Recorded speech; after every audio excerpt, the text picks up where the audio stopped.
afternoon, Lisa. Good afternoon, Andrew. More Heidi High. Yes. This week, the Beauty Queen affair. Yes, this is episode 2 proper, or episode 3, depending on what your numbering is. Shown on Thursday, the 5th of March, 1981, at 8 p.m. Recorded on the 26th of October 1980 in Studio TC3. Okay. We haven't mentioned Studio Data. We haven't, This no. is the Heidi High book, but for those of us who like Studio Data, Yes. and I know There are some people Yeah. who are collating all this. The pilot is TC4. Desire and the Mickey Mouse Grotto is TC8. And this is TC3. So we're already in our third studio over 3 episodes. Next week is TC3 as well. Okay. We should also say location filming dates are 25th of September to the 11th of October 1980. Yeah, it's... Yeah, I know, exactly, especially with this episode. You know why as well? Because that's after the sort of season's finished. Yes, I know. So they're not disrupting... Poor old Spike. Yeah, well, I don't think he actually spent all that time in the water, No. but yeah. Well, I don't even know if it's him. It might be a stuntman. It might be, but there's Because no you never see his face. There's no stuntmen actually credited, and there should be a stuntman credited. So. But we open with Peggy in Mr. Partridge's chalet. Yeah. And the crocodile's in soak, Yes. isn't it? Because all the puppets are wet, aren't they? Because a kid grabbed one and grabbed them, not one, grabbed them, Yes. and threw them into the Peter Pan paddling pool. Aren't kids lovely? Yes. Yeah. Mr. Partridge. I really identify with Mr. Partridge sometimes, you know. Outside, Spike's in his funny Long John Silver outfit, and he's been doing breakfast duty, hasn't he? Yes. And somebody was trying to feed porridge to his parrot. Yeah, he's got it all down his shoulder, isn't he? Yeah. Actually, just looks like the parrot's taken A poop. a poop. Yes. Yeah. In the office, Sylvia's got the post. I noticed Sylvia's sort of trying to get round Jeffrey quite a lot in this episode. Yes. And Gladys is having none of it, She's is she? not, no. She keeps sending her away, Yeah, doesn't she? because she takes the post instead. And Jeffrey's gazing out the window at the weather. And he says it's cloudy, but Gladys says that sunny periods with showers. Yes. She's a bit sour about Sylvia all the way through as well, we should say. Jeffrey says the good thing about a holiday camp is that you can have fun indoors as well. Yeah. Well, hey. And he wants to put on Handel's water music to wake up the campers instead of the traditional march. And he goes on about how they can broaden their horizons. Gladys sort of talks about him holding a class about old mummies and fossils and things like that. It sounds all a bit dry. Yes. But he says he'd like to take her up the British Museum. To the British Museum. Now it sounds funnier if I say take her up the British Museum. And he could demonstrate the artistic striving of man, you know, and all that. And she'd like that. Yes. It's a great shame they don't actually manage to do that. Well, It would have been, I suppose, to fake the British Museum That would have been very in the hard. 50s would have been very hard. Yeah. But I'd quite like to see a scene with, you know, Gladys looking at... I mean, because not only would you have to do the museum, you'd have to have everybody dressed in the right period I know. It's impossible. It would cost too much. But yeah, if you did a modern film of Heidi High, I'd put that scene in. Oh yeah, you could do it because you'd have more budget. But yeah, so Ted comes in, and he says they're going to do the final of the Holiday Princess thing. Yeah. And they've got an idea. He doesn't have to do the pies. Who wants a custard pie thing? Because you can only milk that joke so far anyway. Yeah. But instead they've got Ollie the Octopus. So enter Spike in this outfit. It looks like the Maya Beast from The Chase. Yeah, it's a sort of octopus. It's sort of... It's not really floppy, is it? It's got googly eyes. It's got very googly eyes. A bulbous head. Yes. Yeah. Does it look like a realistic octopus? No, because I think they're longer and thinner, aren't they? You know, sort of longer rather than bulbous. But the idea he's going to be underwater in the pool. Yeah. And then he's going to come out and crown crown the princess, then put all his tentacles around her. Yeah. And someone has to say, take your tentacles off her, you naughty octopus. And then they get squirted with ink. Mm-hmm. But the person doing this will need a posh voice. Yes. But Gladys immediately suggests Sylvia to be squirted with ink because she's got a posh voice. And Ted says pretty girls aren't funny. Mm. And Gladys doesn't think Sylvia's pretty. Mm-hmm.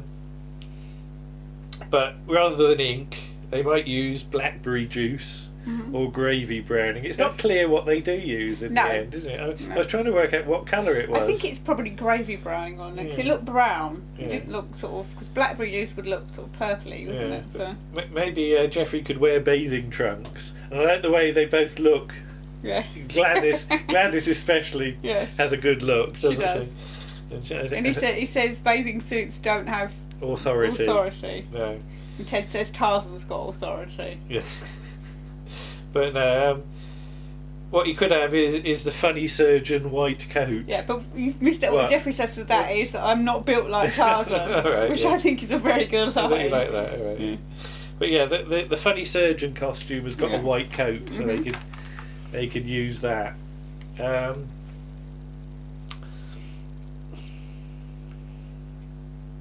What? Come to the traditional, I can't read my handwriting. It appears to say, what does that say? Spike all fart. Faint. Oh, yes, sorry. Spike feels all faint. I don't imagine him getting the wind. Oh dear. Spike all faint. Yes. And he has to be helped. Yes, I have to get the costume off of him. He's been in the costume too long. The girl yellow coats are all sunbathing in a line, aren't they? I like the way they're just arranged outside the chalets, aren't they? And I'm not sure how warm it is actually. Well, this is late September, early October, so I think it was a case of film it quick, wasn't it? Yeah. Yvonne and Barry are sort of looking. Well, Yvonne's hanging out her washing, isn't she? And Yvonne notices they've undone their bra straps. Yes, to attract men. To attract men, but Barry, it doesn't seem to work for Barry. No, that's nothing for me. Yeah. So Yvonne wants to know what Barry would do if she did that. And I like this line. The first time a couple of walnuts were used to crack a sledgehammer. Yes. Barry is so just wonderfully sour sometimes. Yes, he is. Yeah. Fred comes along and says there's a mouse about. They don't fall for that. And he's told to get lost. Yeah. Then Peggy appears as a yellow coat because she's put is it Mary's jacket on. But yeah, so Fred said she should carry on because he believes that she'll get there one day. Yeah, so she starts singing with hope in your hearts, doesn't she? You'll never walk alone. You'll never walk alone. Yeah. And Mr. Partridge comes out and says, "Shut up, you noisy cow." Yeah. So Ted and Spike are discussing the Ollie the Octopus routine. Did you say his name was Ollie? I don't think you did you? I thought I did, but yeah, the octopus. Yeah, Ollie the Octopus. So yeah, he's got to get under the raft. And he sort of Spike's worried about that, whether he'll have enough room to breathe. But he can't get in the box. He can't get in the pool whilst the campers are there. He's got to be in the pool before him. And that made me think of a play I did at school once. Well, it wasn't really a play. We did this routine once in assembly. Yeah. Where we had somebody fishing into a pool that we'd made, which was just a box with some white water painted on it, and they had to pull out fish, which were really carrots that we'd cut, and he'd eat the carrots. Right. But to get it to work, I had to be in the pool and hook the carrots onto the line. Okay. So that whenever he cast his line in the pool. But to make it work, I had to be in the box before assembly started. So I'm in the box, everybody comes in for assembly. We have assembly, we do the little playlet, everybody goes out, and then I could get out the box. Okay. But I remember one teacher sort of coming over and looking and going, "Oh, that's how you did it." We'd fooled the teachers because they couldn't work out how the carrots got on the line. Oh, okay. By being so Yeah, so there is method in Ted's madness. That if you don't show people how it's done, it often fools them. Yeah, it does mean that Spike's in the pool for a hell of a long time. Yeah. Yes. Whoops. So probably best to shut it. I'll shut me book. Yeah, he's fallen between me legs. Any excuse, right? So Ted's also talking about a routine they can do to make it seem like it's his birthday. So we'll get a load of presents off the campers. What they do is get the life and soul of the party camper, like the best camper of the week, stick some birthday cards up and invite them back to the show. Invite them back and tell them not to tell it. Say to everybody that it's his birthday on Thursday, and then he'll get a load of presents. And last year he got 300 bottles of aftershave and managed to flog them. Yeah. And next week it could be Spike's birthday, and the week after that it'll be Ted's again. So yeah. He says it's using our initiative because we don't get paid enough. Brief bit of Peggy and Spike by the pool. So Spike's sort of has to get in the pool. I love the way he just sort of has to walk out from behind a tree, because again they got to do it in secret. Yeah, so she's holding one of his tentacles, steering him, isn't she? So he gets in the water. They test his ink beforehand. He lifts up a thing and it jets out, doesn't it? And if he gets in trouble, Peggy's got a life-saving badge. So if he sprays a little bit of ink, she'll see it and dive in. Love the thought of her diving in and saving him. So he gets under the raft, and then what is it?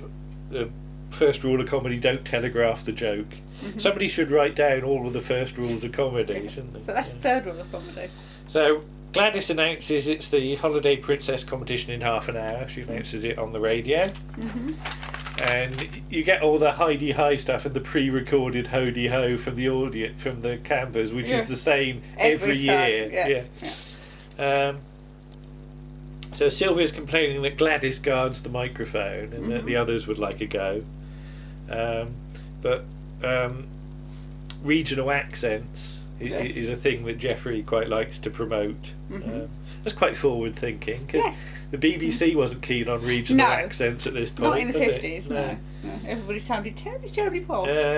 So basically, then Jeffrey's got to put his surgeon's coat on, and all the girl yellowcoats want to help him on with the coat, don't they? As they all appear out of nowhere with a white coat. I just thought they'd have only had one white coat for that, but why they've got three, I don't know. So Jeffrey and Gladys. So cut later to half an hour later, they're just announced about to do the competition. Gladys and Jeffrey together, and Gladys says he's got to introduce Ted. Ted doesn't like going on cold. Ted appears with a load of campers. And quickly goes through the routine that Jeffrey's got to do. So he has to come on and sort of go, hello everybody, you know, it's the highlight of the week, and here's my friend and yours, Ted Bover. See, I can actually do it. You said I'd be like Jeffrey, but I can see a lot of... You can see a lot of Jeffrey in me. And the moment he goes on stage, he gets the microphone caught somehow and pulls the jack plug out onto the amplifier. So nobody can hear him. So, hello campers. And there's just nothing. And then it gets plugged back in by Ted. Hello. Oh, that's better. Hi-de-hi. Even when he's loud, they don't. They're just unenthusiastic. And just his delivery of like, now, Dad, put down your binoculars. He's just dreadful, isn't it? So on come the judges. So Fred Quilly, and I said more horse actions from Fred as he rides himself around again. Yvonne and Barry, and the best camper, what was it, Harry Plowright, that's right, I thought he said Plunkett, that's just my writing. So previously the Holiday Princesses had been in their evening dresses and been interviewed, so this is like the final stage, isn't it? Get them in their bathing suits. They have to parade around in October in there. I would say it's not really flimsies, is it? They're relatively substantial bathing suits. But then enter Ronnie Brody. First appearance, I think, isn't it? Because later on, he's the plumber. Or something. Yeah. He covers for Leslie Dwyer Mr. Partridge, later on when Leslie Dwyer's ill. So rather than they just write him as. But Ronnie Brody has a word with Jeffrey. Number 12 is his daughter, and he wants her to win. And he says, all you have to do is add up the numbers right when you make the announcement. And but of course, Jeffrey's not happy about anything like that. Shenanigans. He tells Gladys he tried to bribe him, and Gladys says that happens every week, basically. So there's nothing unusual there. In the pool, Spike's teeth are chattering, aren't they? I'm not sure you would hear them like that. No. Because it's really loud on the soundtrack. So we get the holiday princesses parading up and down. One of them comes from Norfolk. And what does Barry say? Very flat Norfolk. I don't know what he's talking about. And one of them's from Hornchurch as well. Yes. What was it you said about Hornchurch? There was an RAF thing there. Yeah. It was RAF Hornchurch. Dr. Sparda flew from there. Okay. Which is why some of the roads are named. He flew around this way as well, because some of the names here as well, roads here are named after him. But there was a load of places around that area where the airfield had been that were named after pilots. So Douglas Sparda and Finnegan and all sorts. So I was thinking perhaps, either Jimmy Perry or David Croft had flown from RAF Hornchurch. That's how they knew it. Okay. But Jeffrey puts his funny surgeon coat on.